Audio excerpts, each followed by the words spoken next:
Nós convidamos aqui o doutor Leno para conversar sobre uma coisa que, mais uma vez, é inexplicável do ponto de vista exatamente de um país desigual, que foi a decisão do Superior Tribunal de Justiça, que eu acho que 6-3, se eu não me engano, decidiu que os planos de saúde não são obrigados mais a atender doenças, enfermidades, exames, fora daquele rol que é definido pela Agência Nacional de Saúde Complementar, chamada ANS. E por que essa decisão foi tomada? Os planos de saúde estão cada vez mais caros. Mais caros. Uma pessoa da idade minha, do doutor Leno, e também, se nós formos pagar para nossas esposas, um plano de saúde custa hoje, em média, R$3.000 para um casal. R$3.000. Isso significa quase 3 vezes o salário mínimo. E quando a gente vai precisar desses planos, aí vai no médico, ele diz assim: não, nós não atendemos mais com o plano de saúde X porque eles não nos pagaram. Não, nós não atendemos mais esse plano de saúde porque o que eles pagam para a gente é muito pouco. Vai no laboratório fazer exames, o laboratório diz: nós não atendemos mais esse plano porque ele está nos devendo, não nos pagou.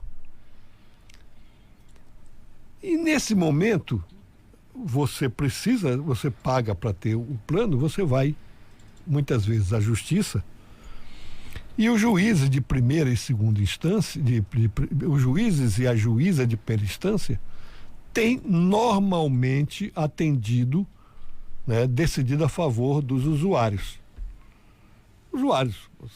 Você pagou ali, vai lá no plano de saúde, não cobra, mas como não cobre? Você vai e os juízes e juízas de primeira instância têm normalmente atendido a esses pedidos. Agora eles ficarão proibidos de decidir em favor dos mutuários, porque se não tiver no rol lá da ANS, não é obrigado o plano de saúde a cobrir. Veja, mais uma vez tirando direitos da população para dar para as corporações. E aqui eu quero chamar a atenção de um fato. Os grandes bancos brasileiros, aliás, os queridinhos de todos os governos brasileiros dos últimos anos, os queridinhos bancos e financeiras, são cada vez mais donos de plano de saúde. Grandes bancos hoje têm plano de saúde, enfim, e essa decisão do STJ vem exatamente, mais uma vez, para beneficiar essas grandes corporações bancárias e financeiras. Defensor público Oleno Matos, o que você acha, como você encarou essa decisão do STJ? Bom dia. Bom dia, doutor Getúlio Cruz, bom dia, ouvintes da nossa querida Rádio Folha, em especial os ouvintes da Agenda. É um prazer enorme, doutor Getúlio, sempre participar do seu programa, Infelizmente, na semana passada estávamos aqui tratando da questão da impenhorabilidade do bem de família, que você e o doutor Luiz Cláudio estavam há pouco falando, e estamos aqui mais uma vez para tratar agora dessa temática que assombrou a todos, mas a gente que estava no meio do sistema de justiça acompanhando, não nos causou surpresa, porque era um processo que já vinha de um pedido de vista, já tinha um posicionamento do relator no sentido de dar o entendimento com relação à taxatividade, dos serviços prestados pelos planos de saúde. Mas é impressionante, Getúlio, porque se nós formos olhar a jurisprudência de segundo grau dos últimos 10, 15, 20 anos, ela caminhava muito bem no sentido de estabelecer o contrário, a não taxatividade. E isso se dá porque o bem maior é a vida, bem maior é o direito do cidadão. E isso vai acontecendo ao longo da história. A transformação no que pertine aos tratamentos se dá de forma muito mais célere do que a transformação da legislação vigente, né?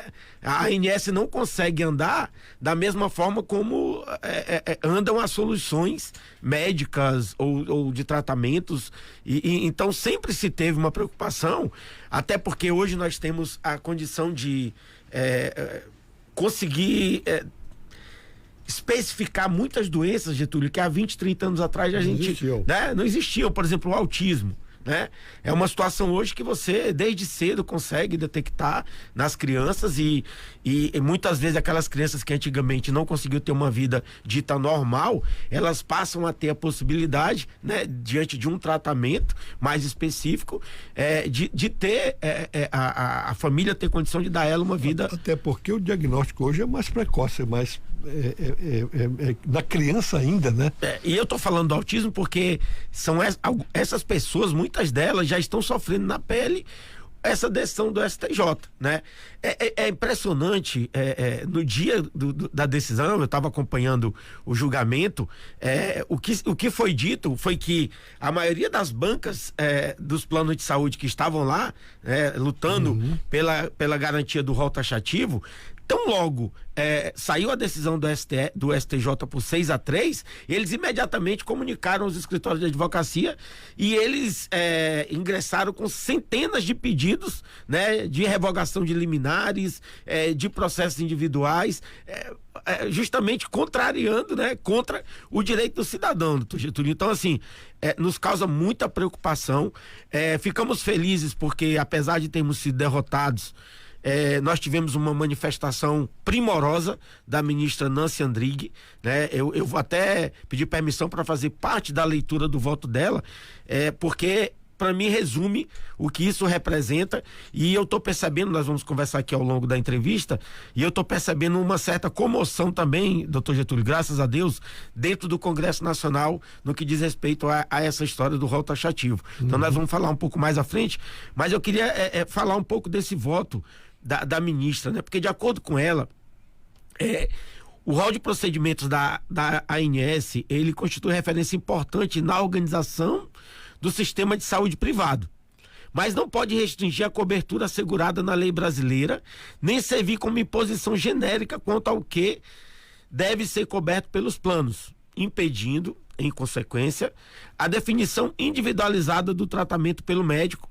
e o aproveitamento pelo beneficiário de novas tecnologias na área de saúde. Como eu disse aqui, as novas tecnologias, elas andam sempre um passo à frente das normatizações da ANS, né? E é por isso que as pessoas buscam, com grande valia, o Poder Judiciário, né, para dirimir esses conflitos e cuidar do bem maior, né, que é a proteção à vida, né? Então, ela cita como precedentes, importante frisar, porque nós estamos falando aqui de um julgamento no STJ. Então, a gente sabe que o julgamento no STJ cabe recurso ao STF. Então, provavelmente haverá esse recurso. Essa matéria provavelmente vai ser pontuada no STF e de lá nós teremos uma decisão definitiva quanto a isso, né? Então ela fala que a atuação dessas agências reguladoras dos planos de saúde deve ser compatível com a Constituição e com os limites legais, né? De forma que a instituição que exerce atividade regulatória não pode substituir a lei na definição de direitos e obrigações, né? Nesse sentido, ela aponta que as agências não têm a capacidade de inovar a ordem jurídica, especialmente para impor restrições aos direitos das pessoas, que infelizmente é o que está pontuado hoje, com essa decisão do STJ. Infelizmente, a gente já tinha uma dificuldade enorme, Getúlio. Você sabe que muitas pessoas precisam buscar o judiciário para garantir alguns tratamentos. Muitas pessoas. Muitas. Milhões no Brasil. Nós temos 50 milhões de pessoas que têm plano de saúde. 50 milhões. Então, daí a gente tira o quanto todos nós conhecemos, né, Getúlio? Pessoas do nosso círculo de amizade que já necessitaram ingressar com alguma medida judicial para fazer valer um tratamento de um familiar, né? Então, ela também aponta que se a lei dos planos de saúde, que é a Lei 9.656, estabelece que todas as moléstias indicadas na CID, que é a Classificação Internacional de Doenças, estão incluídas no chamado plano de referência, só podem ser excluídos da cobertura dos planos os procedimentos e eventos relacionados a segmentos não contratados pelo consumidor e aqueles que o próprio legislador estabeleceu como de cobertura não obrigatória. Exemplo, tratamentos experimentais e estéticos, né? Então, assim, ela pontua muito bem, já deixando um recado que o STF tem um entendimento diferente do que a maioria do STJ teve, né?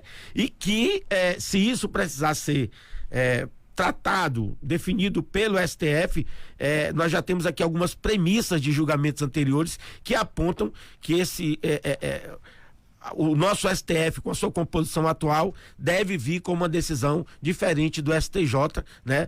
Determinando a não taxatividade do rol de procedimentos dos planos de saúde, do atendimento dos planos de saúde.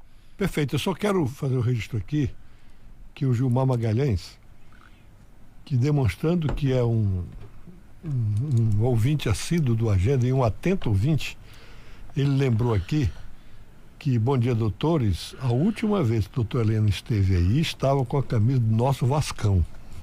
Era isso mesmo, isso mesmo. Deve ser. O verde estava no coração, Getúlio. Obrigado, sangue Gilmar, no coração. Pela sua atenção, e ele é realmente um ouvinte especial nosso aqui. Um grande abraço, Gilmar Magalhães. Agora, na verdade, né, Heleno, se não houver pressão popular, se não houver pressão das pessoas, o Supremo pode demorar a decidir, pode até decidir o contrário, né? Então, daí a importância de a gente tocar nesse assunto, trazer a discussão, né?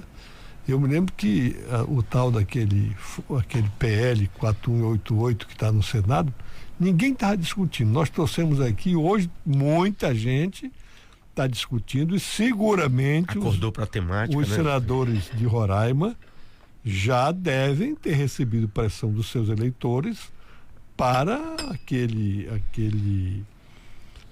PL que, na verdade, eu tenho quase certeza, muitos dos nossos deputados federais votaram a pedido do presidente da Câmara ou dos seus dirigentes de partido e até não prestaram a devida atenção. O famoso jabuti, né, Getúlio? Ter um jabuti lá para beneficiar os bancos e eles caíram nela, né? E isso fica bem claro com a reação de alguns deles. Diz, não, nós não votamos para tomar a casa. Votaram sim. Podem ter votado equivocadamente, pode estar arrependido de ter votado. Pode não ter prestado atenção, pode estar arrependido. Mas que votaram, né? Quem pode recorrer da decisão do STJ? Porque ela não é de ofício, né? Alguém tem que recorrer. Os interessados, né? Era um processo da Unimed, esse processo originário era da Unimed, né? Então aqueles que estavam na ação litigando contra a Unimed certamente vão ingressar e também, Getúlio, além disso, vai surgir muito a figura do terceiro interessado, pois né? O terceiro interessado, amigos curi, a própria defensoria, né? A própria defensoria, né? Já está sendo discutido isso dentro do Colégio de Defensores Gerais. Então eu não tenho dúvida que nós vamos no STF, e por ser uma temática tão importante para, como eu disse, 50 milhões de famílias, né? Certamente o STF deve tentar dar celeridade, uma certa celeridade no julgamento do eventual recurso, que como eu disse, entendo que vai acontecer, não acredito. Há um clamor popular muito grande em torno disso, né? E certamente as instituições que puderem ingressar nessa demanda vão ingressar para que essa decisão do STJ seja revista. Doutor Getúlio, esse rol taxativo, como decidiu o STJ, assim, é um gigante retrocesso à saúde, porque ele vai, onde que ele vai descambar? Ele vai descambar no SUS, né? E o SUS hoje, apesar de eu entendo que o SUS hoje é fundamental para todo brasileiro, é um programa fantástico, é referência mundial, né? Mas a gente sabe que o número a necessidade é muito maior do que a capacidade do SUS. E vai... Pois é, o que não se observa, Olino, é medidas que, ao contrário dessas, possam, no caso do SUS, por exemplo, muitas vezes, um segurado de um plano qualquer, ele vai, o plano não tem um hospital credenciado. Aí ele vai no hospital do SUS, do estado, do município, enfim. Chega lá, ele é tratado. Ele é consultado, se for necessário, ele é internado, se for necessário, ou ela é cirurgiado, né? E isso tem despesa. Se quisesse moralizar mesmo e até dar um reforço financeiro para o SUS, obrigava os planos a pagar as despesas que o SUS teve. Sim. Afinal de contas, eu sou segurado daquele Sim. plano. Sim. Aquele plano tem que me assegurar a saúde. Colocação perfeita. Entendeu? Perfeito. Não. Ninguém se preocupa em moralizar nesse sentido. Olha, a partir de agora, os planos de saúde vão ser obrigados a indenizar, né, o atendimento dos seus segurados pelo SUS. Isso iria fortalecer muito a estrutura financeira do SUS. Não fazem isso. Mas é uma discussão que a gente não vê, né, doutor Getúlio? Não vê, porque parece que não tem interesse. E na decisão, um dos argumentos, é bem interessante isso, que um dos argumentos para essa questão de estabelecer a taxatividade do rol, né, de procedimentos, é falar na questão do prejuízo financeiro das operadoras. O senhor bem lembrou aqui que hoje é um grande investimento para os banqueiros, para as grandes corporações, criarem seus próprios planos de saúde, né, para atender a população. Certamente não é porque eles querem ajudar o próximo, não. É porque eles veem naquele investimento uma possibilidade de um retorno financeiro muito grande. Eu vou lhe dar um exemplo de um ouvinte da rádio que me ligou a esse respeito quando viu que o tema nosso era esse. Ele é segurado de um plano de saúde de um dos maiores bancos privados do país. Nos últimos 2 meses, ele tem 2 filhos pequenos, né? Um de 6 anos e o outro de 2 anos. Vai fazer 2 anos ainda. Ele teve cerca de R$3.500 de despesas com saúde dessas crianças. Exame, isso, enfim, médico, consulta, enfim. Aí ele foi pedir o ressarcimento desse plano de saúde, que a sistemática dele é ressarcir as despesas efetuadas. De 3.400 mais ou menos, ele recebeu 120. Porque para receber o restante, o plano exige tanta coisa, né? Atestado não sei o que lá, de exclusividade, enfim, que ele desistiu. E me disse, olha, eu vou sair do plano, não quero mais plano de saúde, eu vou guardar dinheiro, em vez de pagar. Uma verdadeira maratona, ele né? Paga R$2.000 para a família dele. Eu vou, como eu sou jovem, minha mulher é jovem ainda, né? Os 2 filhos são jovens, não vou pagar mais, eu vou poupar, né? Para que no momento que eu tenha necessidade eu faço. Lembrando que, por exemplo, o exemplo que eu dei de que um casal de idosos paga 3.000 por mês, multiplique por 12, isso na verdade significa R$36.000 por ano. Seguramente, a grande maioria não gasta 1/3 disso, não onera os planos de saúde em 1/3 disto. E não está dinheiro? Doutor Getúlio, em 2020, esse dado aqui é assustador. Em 2020, a receita do setor de plano de saúde atingiu a cifra de 217 bilhões de reais. 217 bilhões de reais. Ano? 2020. 2020. Né? A gente estava ali já no auge da pandemia, né? Então, assim, é um valor assustador. E o senhor falou da questão dos reajustes. É porque não tem como a gente ter aqui o orçamento da saúde no mesmo ano, saúde pública. deve ser muito menos disso para atender 160 milhões.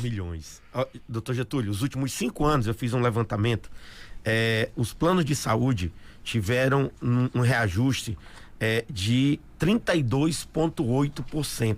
Reajuste acumulado. Isso levando em conta que em 2021 a gente teve um reajuste negativo, né? Por conta da pandemia. Por conta da pandemia, que na verdade a maioria das pessoas que tem plano de saúde não sentiram isso no bolso, né? Não, até porque o governo federal bancou todo o enfrentamento de Covid. Se é uma coisa que você não pode acusar o governo Bolsonaro, é de ter sido omisso, né, no enfrentamento da pandemia, do Covid-19. O governo federal transferiu para os governos estaduais e municipais 700 bilhões de reais para combater a pandemia. Além do que, é importante frisar que fez o congelamento das dívidas, né, dos estados. Então, por exemplo, o estado de Roraima, que tem um valor considerável mensal a prestar contas à União de empréstimos adquiridos anteriormente, ficou também um prazo razoável sem ter que pagar essas dívidas, né? Então, os planos de saúde não podem alegar que tiveram suas despesas aumentadas por conta da pandemia. Quem foi a um hospital privado tratar a pandemia? Ninguém. Vai todo mundo para a UTI do pública. A gente lembra, né, Getúlio? A vacina quem bancou foi todo o SUS. Tá na nossa cabeça ainda. Eu me lembro muito bem até que a Defensoria Pública, em função da falta de celeridade com relação à pandemia que estava avançando muito rápido, nós entramos com várias ações, 2 ações civis públicas, uma para a abertura do hospital de campanha, onde celebramos um acordo com a prefeitura, com o governo do estado, o exército, e conseguimos abrir num prazo mais rápido, como também o aumento dos leitos, a necessidade de obedecer o que determinava a ANS para ampliação dos leitos no Hospital Geral, né, que à época a gente... tudo bancado pelo SUS, nada por plano de saúde. O senhor lembra que nós chegamos no período crítico e que a gente não tinha capacidade de atender a todos que estavam precisando do tratamento contra a Covid. E aí, Getúlio, para ficar... Nesse período você levantou aí o reajuste de quanto? 32,8% e a inflação? E a inflação acumulada foi de 27,34%. 10 pontos percentuais de ganhos reais. A inflação deu uma subida razoável, mas mesmo assim os planos de saúde tiveram... Agora, esse ano, nos planos individuais para 2022... 15,5%. 15,5% para uma inflação que ficou em 11 e pouco. 11 e pouco. 5 pontos percentuais de crescimento real é como se você tivesse reajustado o salário mínimo em 17%. Getúlio, como esses reajustes estão acontecendo agora, a gente não tem ainda números das pessoas que estão desistindo do plano de saúde. Mas esse exemplo que o senhor deu do casal jovem, que tem filhos também pequenos, é o que vai acontecer com muitas famílias. Elas não vão ter condição de manter o plano de saúde e certamente vão parar de pagar, né? Porque 15% no momento que a gente vive, na crise que a gente vive, é um comprometimento muito, muito razoável da renda familiar, né? E certamente muitas pessoas não terão condição. No mesmo período que a ANS autorizou esse reajuste de até 15,5%, a renda média dos brasileiros caiu 12 e pouco por cento. A renda média, quer dizer, seguramente muita gente deixou o plano de saúde porque não aguentou mais. Você tem queda de 15%, aumento de 15 e pouco, são 30% de defasagem num único ano. E no item, né, que a gente trata da renda familiar. Imaginemos aí, se a gente for tratar a cesta básica, outras situações que também tem dificultado muito a vida do brasileiro. Me vem uma preocupação, né? Essas decisões da justiça, elas ficam, do ponto de vista político e social, incompreensíveis. Porque não é possível que um magistrado, uma magistrada que vota a favor de uma decisão dessa, não tenha conhecimento desses dados que a gente está falando aqui. Por que isso ocorre? É lobby mesmo? Doutor Getúlio, realmente causa muita estranheza, né? Uma decisão dessa, porque não é só a questão do apelo em torno de casos concretos. Como eu falei, é uma questão de estar delimitado na nossa Constituição o tratamento diferenciado à saúde, à vida, né? E realmente a gente fica difícil ter argumentos que não seja a força do lobby, né? A força do lobby. A gente falou aqui na semana passada do projeto de lei que passou lá no Senado sem maiores discussões, né? Com relação ao sistema de garantias, e aí atingiu também a questão da penhorabilidade. Passou na Câmara. Na Câmara, desculpa. Vai para o Senado agora, né? Essa é uma outra situação que a gente fica sem... Não tem argumento, Getúlio, não tem. Se você olhar, você falar em prejuízo para as agências de saúde, né? Você falar que fica difícil para eles conseguirem atender situações que não estão determinadas nas normas da ANS, eu não consigo realmente assimilar que juridicamente andaram bem esses 6 ministros que votaram a favor dessa situação em favorecimento às agências e em detrimento ao cidadão. Vamos explicar um pouquinho para os nossos ouvintes por que plano de saúde, né? A Constituição, ela garante o direito à saúde a toda a população brasileira. Você próprio disse que, infelizmente, o SUS não tem estrutura nem orçamento para atender os 215 milhões de habitantes. O que faz o governo, seja ele qual for, para as pessoas de melhor poder aquisitivo? O governo permite que o atendimento a essas pessoas seja privado. Mas esse atendimento se dá nas mãos de poucas operadoras, incluindo os grandes bancos. É, portanto, uma espécie de monopólio, de oligopólio, onde o controle do preço fica por conta dos planos de saúde dos bancos. Bom, cria-se, para evitar a exploração, as agências reguladoras, e a Agência Nacional de Saúde Suplementar é uma delas. Então, a ANS, ela foi criada para controlar a qualidade e o preço dos serviços prestados pelas agências operadoras. Há um pressuposto de que elas trabalham e deveriam trabalhar em nome da população. São agências públicas. Claro, mantido o mínimo de rentabilidade das operadoras, o objetivo maior da ANS é preservar a qualidade do serviço e o preço das operadoras. Se faz o contrário. Quer dizer, a ANS define um rol obrigatório, como é que é o nome que dá? Rol taxativo, onde a ANS, em nome do interesse das operadoras, dizem as operadoras são obrigadas a tratar só esses tipos de doenças. Quer dizer, em nome de quem a ANS está agindo? Atuando, né? Atuando em nome das agências, não da população. Você vê o caso dos autistas. Autismo é uma doença? E congênita. E quase sempre é uma deficiência que vai acompanhar a pessoa a vida inteira.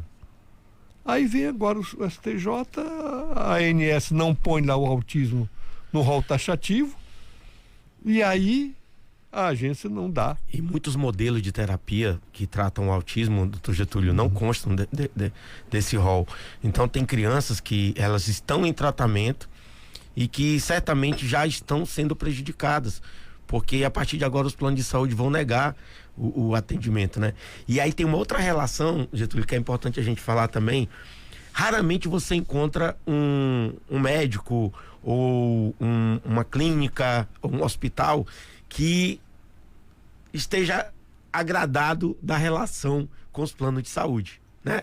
Geralmente o que a gente escuta deles é que os preços que os planos praticam com eles são preços fora da realidade, os pagamentos não se dão em conformidade como deveria ser, né? Regularidade, é isso que a gente ouve. Então a ANS deveria estar primando por essas o cumprimento das obrigações das agências. Eu vou citar um caso aqui sem dizer nome, mas de uma pessoa amiga minha, que foi a um dos melhores laboratórios aqui de Boa Vista, o laboratório de análise clínica, com uma requisição de um médico. Chegando lá, eles disseram: não, nós não atendemos mais as requisições desse plano, porque ele está há 3 meses sem nos pagar. Infelizmente aqui isso é corriqueiro. Aí você tem que ficar procurando. Onde agora?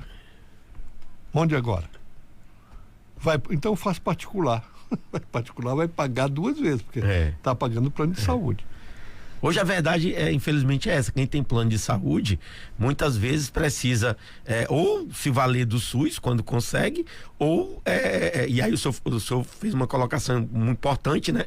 Que aí você vai ocupar o espaço de alguém que é mais, que necessita mais, não tem condição de pagar um plano de saúde, né? Ou muitas vezes você vai no particular. Exames, consultas, isso tem acontecido muito mesmo, Getúlio. Muitas vezes as pessoas pagavam, iam na justiça e a justiça mandava o plano pagar. Mas agora, com essa decisão do STJ, até que se o Supremo não reformar, o campo está aberto para as operadoras de plano de saúde negarem cada vez mais direito aos seus segurados. A gente fica feliz porque, Getúlio, aqui no programa toda semana se debate muito essas questões políticas e, de certa forma, os ouvintes e a gente aqui e acolá tá dando um puxão de orelha nos nossos parlamentares, né? Tanto a nível federal quanto a nível estadual. Então é importante também a gente destacar quando nós temos uma atuação célere por parte desses parlamentares.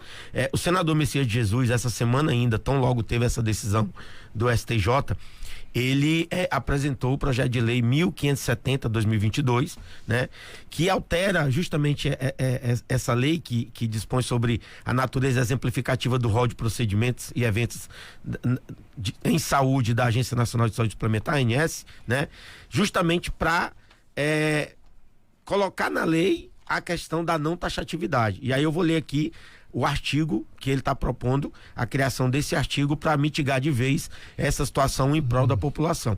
Artigo 10. Para fim do que trata o parágrafo 4º do artigo 10 desta lei, a Agência Nacional de Saúde Suplementar definirá rol exemplificativo de procedimentos e eventos em saúde que estabeleça a cobertura assistencial obrigatória a ser garantida nos planos privados de assistência à saúde. Parágrafo único. A competência a que se refere o inciso 3º do artigo 4º e o inciso 2º do artigo 10 dessa lei, e suas ações para atualização do rol de procedimentos e eventos em saúde de que trata o caput deste artigo, de forma não exaustiva, observará o direito fundamental à saúde e à proteção integral do consumidor. Então, o senador Messias, antenado com essa situação, imediatamente propôs esse projeto de lei, e aí eu destaco que nós já temos, Getúlio, outros tantos projetos já nesse sentido, todos da semana passada. Eu atualizei essa minha informação aqui até essa sexta-feira. Então a gente tem, além desse projeto do senador Messias, temos o projeto também do Fabiano Contarrato e do Rogério Carvalho, 2 senadores, um de Sergipe e um do Espírito Santo, e 9 na Câmara dos Deputados, né? Vários deputados de todo o país já também com uma redação muito parecida dessa do senador Messias, e a gente tem observado no Congresso que não caiu bem essa decisão do STJ, e há uma movimentação muito forte dentro do Senado e da Câmara para que um desses projetos, ou todos eles, sejam juntados, junta tudo celerimente, né? Tomara. Coloca na pauta e dá celeridade para que a gente não espere, como você disse, que isso seja futuramente pautado no STF. Bom, vamos ler alguma das contribuições que chegaram aqui. A dona Maria Judite Lorman, que é a dona Judite, né, que é uma ouvinte assídua de toda a programação da Rádio Folha, manda dizer: bom dia, doutor Getúlio, doutor Oleno, ouvindo vocês com muita atenção em Alto Alegre. Um abraço, dona Judite, muito obrigado pela sua A audiência sempre presente aqui. Aí eu já lia do Gilberto Gilmar Magalhães, que reclama que eu disse que o Oleno esteve de verde aqui, ele disse que ele esteve vestido com a camisa do Vasco. Bom, vamos lá. Aqui uma mensagem de quem? Da Toia Paixão. Oi, aqui é Geisa Mata, aqui é Antoninha. Não, quero mandar uma. Foi para Geis ainda. Vamos lá, outra mensagem. Bom dia, sou Getúlio, bom dia, doutor Helena aí, bom dia ao Grupo Folha, aos ouvintes. Mariano do Bonfim, seu Getúlio. Mariano do Bonfim. Vou fazer um elogio ao seu programa, muito bom, sempre acompanho todos os domingos. Nesses 3 últimos eu tenho participado, não sei se o senhor lembra. Claro que eu lembro. E dá parabéns também ao programa do Natanael, que é muito bom. E dá parabéns ao programa dos meninos lá de sexta-feira, do Papo Formal, que aborda a política de um jeito bem direto, de que a gente tem vontade de falar, mas eles falam de um jeito intelectual. E eu quero fazer uma crítica aos ouvintes, Sr. Getúlio, bolsonarista, e aos ouvintes lulistas. Tudo isso que o senhor vem abordando nesses últimos programas, eu quero saber o que eles têm a comentar, a justificativa deles sobre essas PL, essas PEC que o governo Bolsonaro vem fazendo, e o setor jurídico, que nem o doutor Heleno falou, que é ligado ao governo, à política. Porque tudo isso eu não vejo eles brigando, mas eu vejo eles gritando na internet, quando eles ligam para sua rádio, eles gritam mito, mito, e os outros, ele vai voltar para a gasolina baixar. É só isso que eu vejo eles falando. Outra coisa eu não vejo eles falando mais nada. É só isso, doutor Getúlio. Mas é Mariano do Bonfim, obrigado pelo espaço. Tá bom, Mariano, muito obrigado pela sua participação. O Mariano é fã do Papo Informal aqui da Rádio Folha. É um ouvinte da Rádio Folha, ao que me parece, dos programas jornalísticos, quase todos. O Bom Dia Roraima, que o Natanael apresenta, Mariano, todos os dias, a partir das 7h30, o Natanael entrou de férias, a partir de segunda-feira, o Júnior Costa vai ficar apresentando ele até para cobrir as férias do Natanael. Vamos lá, a Telina Coelho, minha amiga Telina Coelho.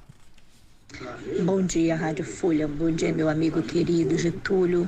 Bom dia, Luiz Cláudio.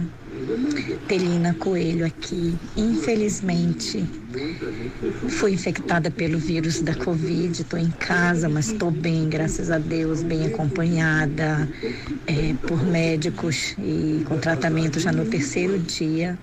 E agora mesmo, ouvindo a entrevista, o Luiz Cláudio falou uma dura realidade. Eu paguei GEAP desde que a GEAP chegou em Boa Vista, mas há mais de 6 meses eu parei de pagar, porque o meu plano de saúde estava mais da metade do meu salário. Então hoje eu dependo do SUS. Essa é uma realidade muito dura. Muitos servidores públicos não vão mais ter condição de pagar a GEAP, que era o meu plano de saúde. Nem sei se posso estar falando o nome do meu plano de saúde, mas era o que eu pagava. Tá bom, Telina. Minha amiga, minha colega de infância, Telina Coelho. A Telina, ela trata de um problema aqui que o doutor Lano já tocou, né? Muita gente vai deixar de ser segurado de plano de saúde, o que vai sobrecarregar ainda mais o SUS. Cada Telina pagava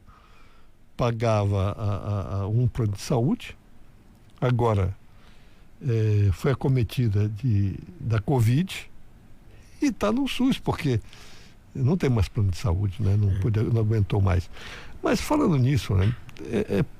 É visível que o índice de contaminação da Covid no Brasil, da Covid-19, voltou a crescer de forma muito acelerada. E aí eu estou fazendo a pergunta ao defensor público. A Defensoria já começou a estudar alguma forma de chamar a atenção para o governo do Estado, para o governo dos municípios, de que é preciso começar a agir antes que esse índice de contaminação transforme numa nova onda, né? A China que foi onde surgiu o vírus, ontem o governo chinês expediu um comunicado para o mundo inteiro dizendo que a previsão das autoridades sanitárias chinesas é de que essa nova onda de Covid venha de forma avassaladora, que é preciso tomar algumas medidas. Cá entre nós, aqui nem o governo do estado, nem o governo dos municípios tomaram nenhuma iniciativa para dizer, olha, volte a usar máscara em ambientes fechados. Ela está usando, ó. Nós dois não estamos, né? As pessoas voltem a evitar, se possível, aglomeração, porque é sério, olha, a Terina acaba de dizer, e a gente todo dia tem notícia de um amigo, de um parente que contraiu o Covid. Não já está na hora de começar a pensar? Dentro da Defensoria Pública, nós temos uma defensoria especializada em saúde, cuja titular é a doutora Inajá Maduro, né? A doutora Inajá, ela tem uma preocupação constante, ela acompanha diariamente, esses dias até ela comentava comigo a preocupação com relação àquela divulgação diária, né, dos números, e certamente a Defensoria, em observando o tratamento que o governo federal vem dando a essa nova situação, que a gente já percebeu isso já faz uns 10 dias que a gente sente essa nova onda, né, Getúlio? A Defensoria certamente vai tomar algumas medidas, encaminhar algumas propostas de que o governo, tanto o governo estadual quanto as prefeituras tomem medidas para que nós não sejamos, até é difícil falar em surpreendidos, mas é isso, que se dê a atenção necessária para o que está acontecendo, porque nós já vivemos isso. É como se fosse um déjà vu, né, doutor Getúlio? Se nós não tomarmos precauções, como não tomamos lá no início da pandemia, nós corremos o risco de passar por uma situação extremamente pesarosa novamente, como foi devidamente alertado pelo governo chinês, né? Registrando aqui a mensagem do Abílio Monção. Bom dia, Getúlio Oleno. Parabéns pelo excelente programa. Eu, infelizmente, sou um desses que desistiu do plano de saúde. Mais um, né? Serão muitos, Getúlio. Mais um sobre esforço sobre o SUS. Getúlio, na prática, essa decisão tomada pelo STJ, ela significa que, como nós já dissemos aqui, será muito mais difícil que os usuários de plano de saúde obtenham na justiça a cobertura de procedimento não listado pela agência reguladora. E aí, com esses aumentos constantes, até acima da inflação, a gente observa esse fenômeno de muitas pessoas desistindo também do plano de saúde. E tem uma colega nossa, defensora pública de Goiás, ela tem uma fala de uma entrevista que ela concedeu essa semana, que eu acho fantástica, e eu vou aproveitar aqui e vou fazer a fala dela aqui, que vem bem a calhar com o momento e merece uma reflexão por parte de todos nós, de todo cidadão, por parte daqueles que exercem mandato, principalmente o nosso Congresso Nacional. Ela diz: com a decisão, o SUS será mais sobrecarregado por algo que antes compreendia ser obrigação dos planos de saúde. O cidadão vulnerável economicamente será o maior prejudicado e, dessa forma, sem ter condições de arcar com os custos particulares do tratamento, vai demandar judicialmente contra o SUS, mesmo possuindo plano de saúde. Aquilo que antes era judicializado contra os planos, agora vai ser pedido judicialmente contra o SUS, porque está lá na Constituição, é um direito fundamental o acesso à saúde. Aí, como é dinheiro da população, não vai ter lobby para modificar isso, né? Não vai. E aí, mais uma vez, a situação vai para o lombo do Estado, né? Para o lombo de todos nós que somos os contribuintes. Eu queria contar uma historinha sobre esse negócio dessa retomada do número de mortes e de contaminação pelo Covid, que um dos prazeres que eu tinha nos últimos tempos era assistir uma rede de televisão aí, que ela está se especializando em meio ambiente, política de gêneros e de desgraça. Ela tem uma enorme vontade de trazer desgraça para mostrar que o Brasil não empatia, presta, né? que o Brasil não presta. E eu ficava vendo o semblante dos apresentadores quando eles eram obrigados a anunciar que o número de mortes estava caindo e o número de casos também caindo. Eles mostravam com pesar que o Brasil estava reduzindo a pandemia de Covid-19. Agora eles voltaram a sorrir. Eles estão sorrindo porque os números estão aumentando. Mas é um absurdo que isso possa acontecer, né? Mas acontece. Vamos ouvir a Neide. O que a Neide tem a dizer? Bom dia, doutor Getúlio. Bom dia, o entrevistado. Eu liguei o rádio, ainda há pouco não sei o nome do rapaz que está sendo entrevistado. Enfim, mas a nossa saúde é cheia de crimes. Começa no SUS, termina pelos convênios e pelos planos, né? Que você paga milhões para o SUS, paga milhões para plano e você é mal atendido. Uns que não cobrem isso, outros que não cobrem aquilo. Idoso paga um horror e depende de região, que tem região que nem tem o que as pessoas necessitam. E assim vão fazendo essa teia de aranha para se beneficiar em cima de doenças de pessoas que chegam à morte. Então essa é uma situação vergonhosa dos nossos políticos, né? O SUS ele é o que é porque existe esses planos onde existe pessoas ligadas em relação a isso para se beneficiar lá na ponta, como ter uma clínica, ter um consultório, e lá essa pessoa ela é registrada, feito lá seu registro para atender esses planos ridículos que não atende, só atende uma minoria, quem tem um pouquinho de dinheiro a mais, quem não tem, nem lá chega. Então, e o SUS é isso aí, aqui no estado de Roraima é que o mesmo médico que atende um convênio lá na clínica X, atende dentro do SUS, atende dentro dos hospitais, nos postos de saúde, no município, e assim vai. Posso chamar isso de uma política patifa, né, insana contra a população. E enquanto o nosso SUS for assim, enquanto isso tudo ocorrer, quem só se dá bem, aqueles que estão na ponta aplicando lá o golpe contra o povo. Desculpa, não falei meu nome, Neide do Cambará. Tá bom, Neide, muito obrigado pela sua contribuição. É aquilo que nós dissemos, se os planos de saúde fossem obrigados a indenizar o SUS pelo atendimento aos segurados, não haveria essa possibilidade do médico que atende no privado atender no público também, porque ia no público, né? Isso deveria ter um preço mais ou menos equilibrado para poder dar essa opção, não é isso? É isso, Getúlio. E eu estava pensando aqui, Getúlio, assim, a Neide foi feliz na fala dela, e eu estava pensando aqui na peculiaridade do nosso estado, que é a situação dos venezuelanos, né?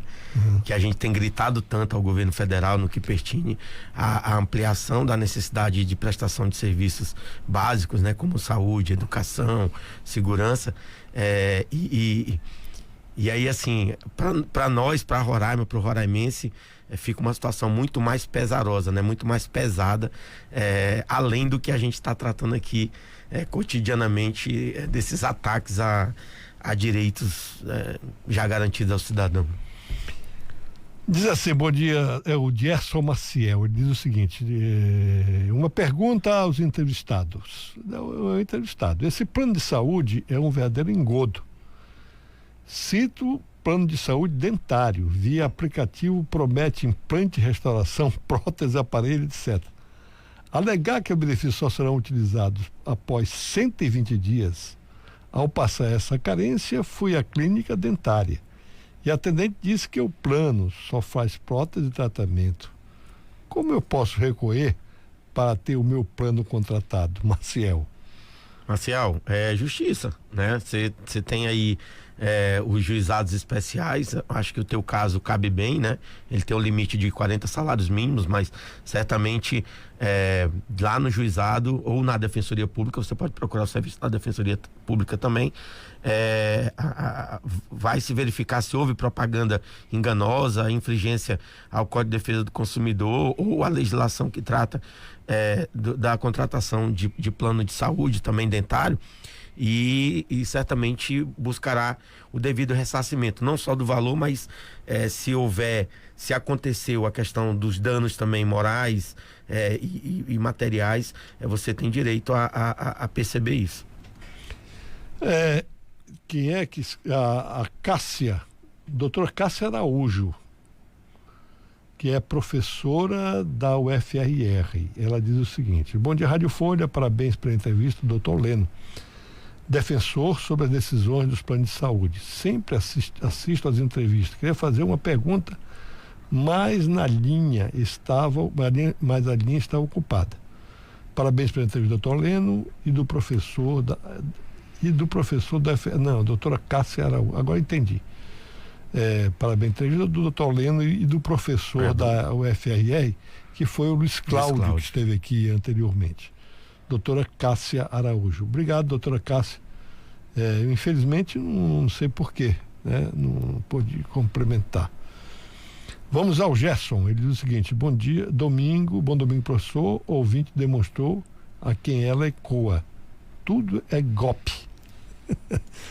Não, nem tudo é golpe, mas realmente nós, brasileiros e brasileiras, devemos nos empenhar para tornar um país com menos engodo. Isso que é dever de todos nós, não é isso? Justamente, Túlio, um exemplo que nós podemos dar é o que nós tratamos na entrevista da semana passada, né?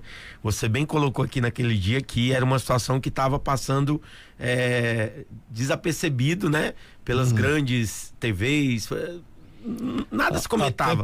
Até porque os grandes bancos patrocinam essas grandes. Mas de lá para cá, o que a gente observou nas redes sociais foi uma grande movimentação.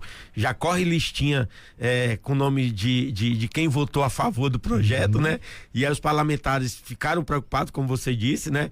Uns dizendo até que não sabiam que aquilo estava dentro do projeto. Então já ganhou uma repercussão, e é isso que o povo tem que fazer. A gente tem que estar atento, né? E cobrando dos nossos parlamentares, porque eles nada mais são do que representante nosso. Nós que colocamos ele lá e devemos cobrar e realmente ficar atento como essa situação aqui, que o STJ deu uma decisão contrária a milhões de brasileiros, ao interesse, ao direito de milhões de brasileiros, e que já há uma movimentação dentro do Congresso Nacional para rever isso. Perfeito. Miguel Delgado, bom dia, aqui de São Sebastião do Litoral Norte. Esse negócio de internet virou uma coisa interessante, né? Todo o Brasil, todo o mundo fica ligado aqui numa rádio do menor estado da Federação Brasileira, da menor capital brasileira, mas gente de todo o país se ligando aqui, do exterior também, né? Tem mais alguma? Bom, são 11h04, né? Eu quero agradecer ao doutor Leno Matos por ter mais uma vez vindo aqui e dizer que a gente vai continuar, né? Acompanhando, sobretudo, né, Leno, nesse momento em que as atenções estão voltadas para as eleições. E aí, como político que você é, como técnico, como servidor público que eu acho que você gostaria de mandar uma mensagem, né, para que os nossos eleitores, nossas eleitoras tivessem consciência desse momento tão importante da vida nacional. Eu vi um dos ouvintes aí, disse aqui que insinuou, né, que nós estamos diante de uma eleição em que está polarizada entre o atual presidente Jair Bolsonaro, que quer reeleição, né, e o ex-presidente Lula da Silva, do PT, que também quer voltar. E ele, o ouvinte, de alguma forma insinuou, né, que o atual governo Bolsonaro tem patrocinado algumas medidas impopulares, né? No caso da eleição do STJ, da eleição do STJ, não pode se culpar o Bolsonaro nisso, né? No caso da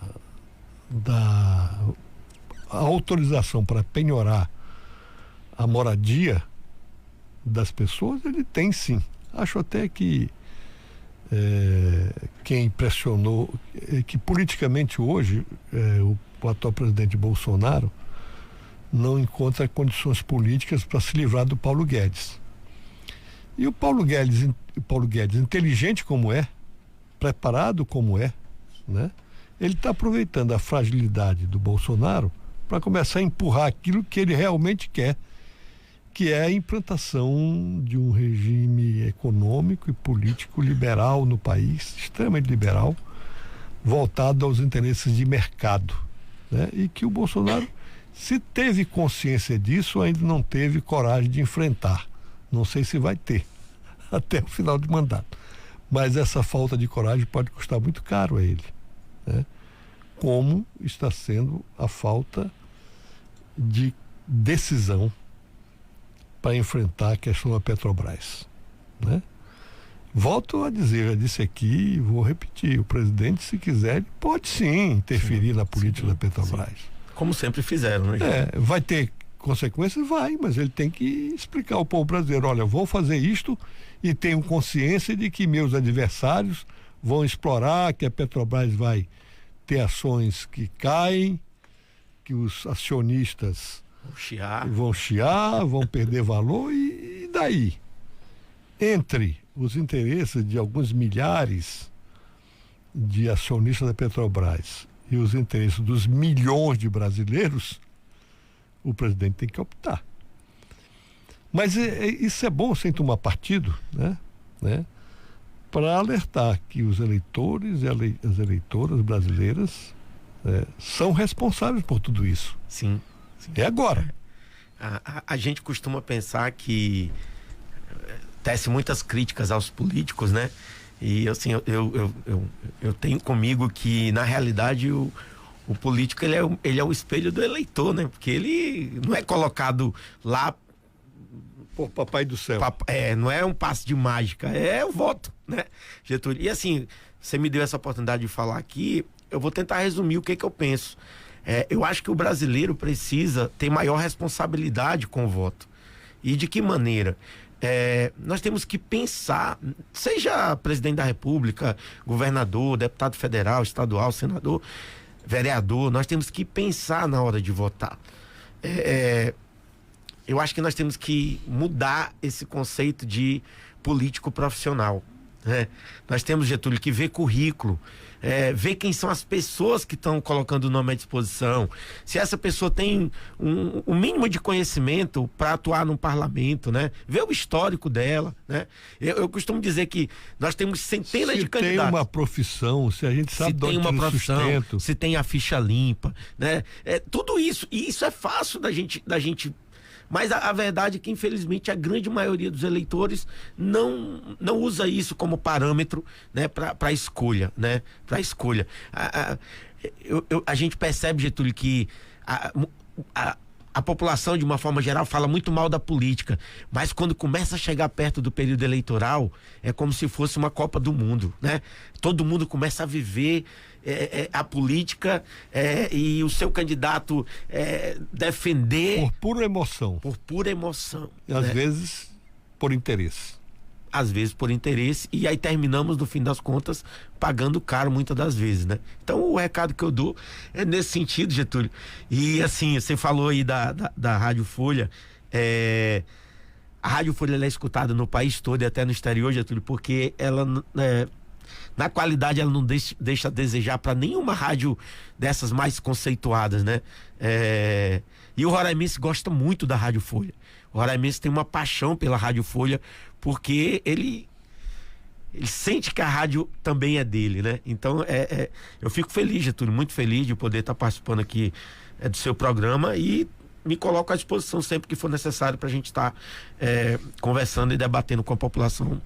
Deixa eu ler aqui a mensagem do Ronald Brasil, a quem eu agradeço, viu? O Ronald não é de hoje, né? O Ronald, que já foi secretário adjunto de planejamento e de enorme competência, né? Ele, desde muito tempo, ele é ouvinte aqui da Rádio Folha.